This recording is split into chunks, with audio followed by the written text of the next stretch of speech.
At his funeral?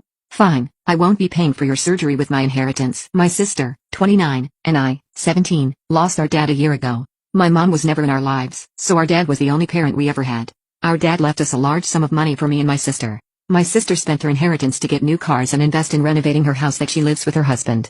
Right now I live with my aunt because my brother-in-law, my sister's husband, didn't let me stay at my sister's house. With my inheritance, I plan on using the money to pay for my college tuition, because my dream is to be a doctor. My sister and I haven't been close ever since she got married to her chronically ill husband who was allowed to make backhanded comments about our dad and mock his illness. Apparently he is allowed to make a scene at our dad's funeral because he's ill and shouldn't be held accountable for his behavior. I've distanced myself from my sister, but recently she kept visiting a lot betting about her husband's condition. He's been in and out the hospital for months because of heart problems and is really in need of a surgery. She brought up my inheritance money several times but I quickly ended up cutting the conversation. She then straight up asked if I could help pay for her husband's surgery, and promised she'd pay back in less than a year. I felt uneasy because if I give her money from my inheritance, which is a large amount, there's no guarantee she'll pay back before it's time to apply for college. I refused to help and she had a total breakdown at my aunt's house, calling me all kinds of names. She said that her husband's health should be a priority and I needed to help because education is nothing compared to someone's health. She asked if I'd be happy to see her as a widow and my nephew with no father. She is telling my family I am cruel and have no empathy.